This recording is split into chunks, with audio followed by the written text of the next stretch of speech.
After waiting months and months for it, something sensational has finally arrived on my doorstep. Here it is, the HTC Sensation 4G. I'm sorry I had to do the joke just one more time. Here it is, Sensation 4G, one of the hottest Android devices, and it's not even out yet on T-Mobile. Coming June 15th for $199.99 after rebate. It has a 1.2 gigahertz dual-core Snapdragon processor, 4.3-inch QHD display, 8 megapixel camera on the back that can shoot 1080p video, front-facing camera, and it has Android 2.3 Gingerbread with HTC Sense 3.0. So it's a hot device, really well spec'd, and it's something that a lot of people have been excited about between this and the Galaxy S2. Now, is this the best Android phone that's coming? Will this be the best one of the year? Is it going to live up to the hype? We'll find out that and more in the full review. But first, special thanks to our friends at Best Buy, because they're going to hook us up with phones just like this that we can give to you in the One Paw Bandit game. So when you go into Best Buy Mobile, you walk out working. They'll help you set up your web, your email, and more. But let's check this sucker out. HTC Sensation 4G. Is this the device to get? Should you go with the Galaxy S2? Or should you wait for something else altogether? Let's go check it out. So it's finally here, the HTC Sensation 4G. Well, it's almost here for you guys. It's coming June 15th for $199.99 after a $50 mail-in rebate. But it's finally here in the Phone Dog Labs, and we're getting a chance to take a look at it. Now, this device has been hyped up to no end. It was announced in London, and it just, people took a liking to it for what, you know, dual-core processor. You know, to its credit, the specs are great. Dual-core processor, 8 megapixel camera, front-facing camera, beautiful QHD display that's 4.3 inches, and it's a hot high-end device that's coming to T-Mobile. And this is right on the heels of another hot high-end device, the LG G2X. Now, even though, you know, some people are reporting that it's having issues and they're, you know, they're displeased with things like screen leakage and more, it is a high-end device, and it was one that was heralded in, just like the HTC Sensation is going to be. So it's coming in, high expectations for this. Is this the device to get, or should you go with the G2X or perhaps something like the Galaxy S2, which isn't available in the US just yet, but is rumored to be coming, and of course you can buy it through retailers like Expansis USA and at some point Amazon, I believe. So, you know, which one should you go with? Well, we're going to try to find that out at least a little bit in the review. So here it is, HTC Sensation, like I said, $200 excuse me, after $50 mail-in rebate. And specs-wise, you know, you've got a nice device here. 1.2 gigahertz dual-core Snapdragon processor. You have an 8 megapixel camera on the back with a dual LED flash that's capable of shooting 1080p video. And you've got this beautiful design as well. I don't mean to veer off on the specs list, but I mean, look at this design. It's absolutely beautiful. This is kind of interesting. It's a two-toned gray back with this metal strip that runs through. And then over here, beautiful QHD display, 4.3-inch curved QHD display. And you can't really tell. You can tell on this one even less than you can with the Nexus S. I mean, it's hard to tell that it's curved, but you feel it when it's over here on the sides. You put your hands like that. And when you're up at the top as well and you're doing something like scrolling the notifications bar down to the bottom. So front-facing camera, Android 2.3. So Gingerbread out of the box with HTC Sense 3.0 is evident by the new transition effects you can see and more. So revised OS, or new OS rather, revised version of Sense, and all in a pretty hot package here. That's just an absolutely gorgeous device. So, you know, who knows what live up to the hype. We're going to find it out in the review. But first I want to show you how this battery cover pulls off. There we go. See that the battery cover actually encompasses the top part here. So it encompasses that, so when the battery cover's off, it's got this nice kind of separation here. And they just do a really good job with things like that. HTC's really, you can tell that they put a lot of pride in the build quality of this device. And it looks good. 8 gigabyte micro SD card pre-installed as well, so you can, it supports up to 32 gigabytes if you wanted to add one. So you can see how it pops right back in. It just slides under there, sits right back in to the battery door. So up here on the top, 3.5 millimeter headphone jack, power button, volume rocker over here on the left, typical HTC form. Excuse me, micro USB charging port on the bottom, nothing down there, and then of course your camera on the back and your front-facing camera on the front, obviously. So I want to touch really quickly, now that we're out of the way of the design, Android 2.3 with HTC Sense 3.0, and you can hear those weather animations. There are new weather animations. We'll pop that in just so you can see. I'm not doing it nearly as well as Sense does it, but you get the idea. We can go through the demo. They've really revised, I mean, everything. Ground up, you know, in Sense 3.0, a lot of changes. Let's go into thunderstorms. That's a good one. So you can see cool animations. Let's go to rain, too. That's another good one. Fog's pretty cool. But you know, one concern, I'm not going to spoil the review too much, but one concern I've had about this device, for a 1.2 gigahertz dual-core powered device, there's a little bit of a lag.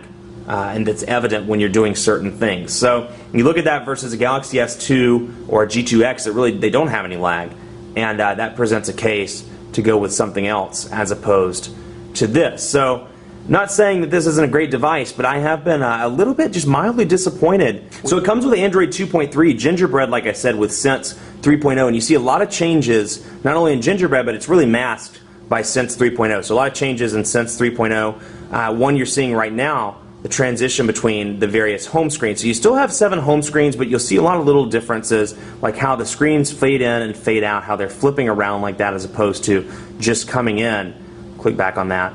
And you can see the carousel-like effect that we saw on the Evo 3D at CTIA, which is also running Sense 3.0, and on the Evo View 4G that we saw at CTIA as well, that's also coming to Sprint. So you can play around with that all day long, and those spin around. And you can really see they put a lot of care into the animations here. For example, when I start to scroll, you see over here on the clock it has a little rotation dial, and you can see when I scroll over right here, you can see, let me get it to where you can see PM. You can see how it shows the P's behind. So a lot of work, a lot of detail in the animation of these devices. And also you can really tell a difference in the QHD display. 4.3 inches, and it's QHD. It's high resolution. It looks good. The fonts have been improved. Let me get it zoomed in here and wait for it to focus so you can see how the fonts look. A little bit bigger there. You can see Gmail messages, contacts. I don't know how well it's showing off on the camera, but mark it, all of these things, the font is just slightly bigger and higher resolution. It's something you can tell, it's noticeable. And then in addition to that, you see new capacitive buttons here, a slight change to the home button. The home looks a little bit different, and you can see this over here, the little customization button, and then you can see the menu button has changed as well. Now you come in here, and this is very reminiscent of the Droid Incredible 2 here with the way the icons scroll up and down. So you can see instead of scrolling one by one, line by line, it scrolls section by section. So when I click it once, it takes the entire section down, and you can see it showing over here, entire section down again and again. And down here you have all apps frequent and downloaded, so you can isolate your apps by stuff obviously you've downloaded, things that you open quite a bit, and then all of your apps. Now outside of that, you still have the usual customization options, list, share. You can remove apps, and you can sort those as well. So you still have those. But then where you'll see a difference, and if you worked with Inspire or the Thunderbolt, you'll see the similarities here, but it builds on HTC Sense 2.0 with HTCSense.com and HTC Hub. So we'll go in here and take a look. Gone is the boring, Sense 1.5. Let me pull out the merge just so you can see a difference here between the Sense builds. We'll go over here, click on that. Here's how the old Sense looked, Sense 1.5. Here's how 2.0 and 3.0 look. This is running 3, like I said. Big difference in the personalization options. You can see you can change the scene, the skin, the wallpaper, and then on Sense 3.0 you can change the lock screen. So when we powered it off, I'll power it back up. That's what the lock screen looks like when you open it up. And I happen to have it on the weather one where it pops up and shows me the time and the weather at that moment. Now you can do one of two things. You can scroll this up and let go, and it brings it right open again, or opens it right back up. And then you have these frequently used applications down here. I can bring over one like Messages, for example, right into the circle, and it brings up my messaging interface. So it's nice to have those shortcuts. You can go back over here and change that by going to the lock screen, and you have a couple of different options here. You have wallpaper, you have photo album, friend stream, weather, stocks, clock, and more. So I happen to have it on weather. Now where you change that is you go into settings, and I can change the shortcuts. I can assign new applications. So let's say I don't want phone to be one. I can change it to something else. I can assign something else to it. I assign calendar to it, for example, and click done. I'll apply it, and then when I go to close, you can see that phone's no longer there. It's been replaced by calendar. But the customizations don't stop there. You can see, in addition to that, you of course have your skins that you can choose from. Now I've downloaded some from HTCSense.com, or from the HTC Hub rather. You can see Memories and Music Lover, which actually don't come pre-installed on the device. It comes pre-installed with HTC Blue Sky and Burgundy. Now you can click Get More and go to the Hub, which is one of my favorite things about HTC Sense. It started in 2.0 and it's expanded out to 3.0, where you can go and get your own skins and really customize the device to your liking. So I'll go to Burgundy, for example. We'll apply that, and you'll see immediately it's not going to change a huge amount. You'll see that the app drawer is still exactly the same, but you'll see some burgundy tones when you're in certain things. So for example, I click on Messages, and you see that's burgundy now instead of blue. So you have some abilities to customize like that.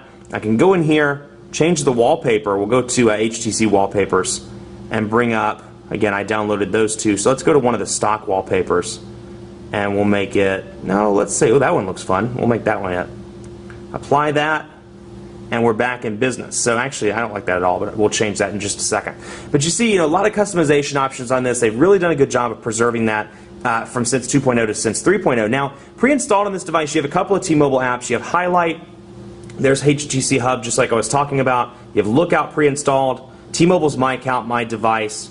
Polaris Office. And then you have T-Mobile Mall, T-Mobile TV, Quick Video Chat, Visual Voicemail, Wi-Fi Calling, and Wi-Fi Hotspot. So you have hotspot capabilities with this device, which is hugely nice when you're out somewhere and you don't have internet. The ability to wirelessly tether to your device is a huge pro. And then to continue along on Sense 3.0 changes, you can see up here, like some of the Sense 2.0 devices, this was here, the carousel of recently used applications. What's different, you can see notifications and quick settings here. So I can jump over to quick settings, turn Wi-Fi on and off, turn mobile network on and off, Wi-Fi hotspot, and more. And then HTC has built in Sense 3.0 their own task killer, which I can click on this and go to kill all, and it kills what it's supposed to kill. There we go. Kill all the applications. We'll refresh, and you can see the memory that I saved by doing that. So I have Advanced Task Killer on here just for a test, but you really don't need it anymore because like Samsung, like Motorola, they've gone the way of including their own task manager. So you see a lot of changes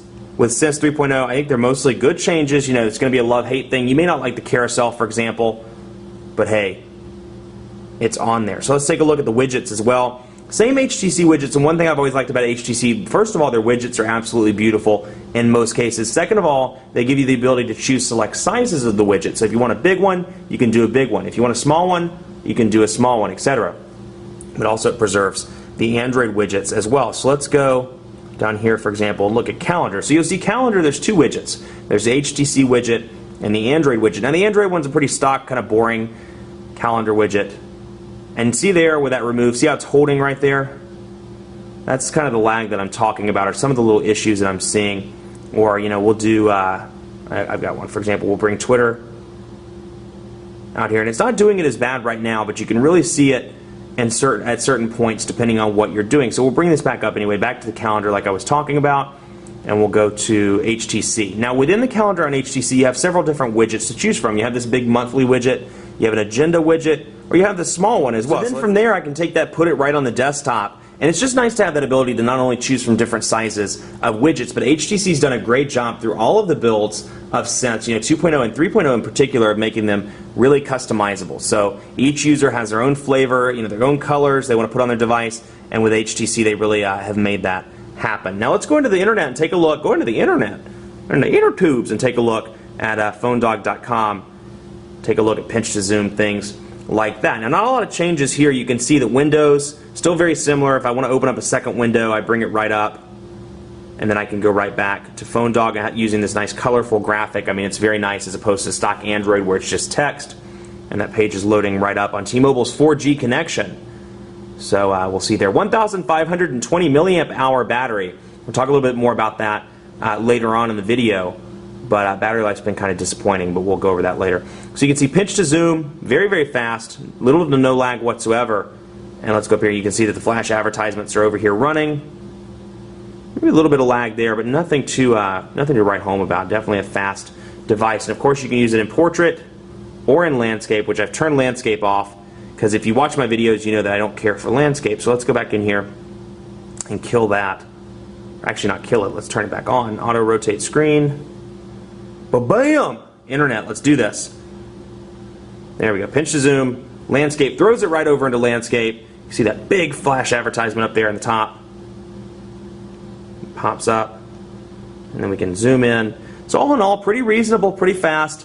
But you look at it and you're like, for a 1.2 gigahertz dual core device, it doesn't seem any faster than some of the 1 gigahertz single core devices out there in the market. I mean, I can name a list of devices that run as fast as this, that are still single-core processor-based devices. So, it's good, don't get me wrong, but it's nothing exciting or nothing that really puts itself ahead of the pack, at least in internet browsing speed. Now, other things include, refresh, you can RSS feed stuff. Overall menu looks exactly the same, but that's the browser.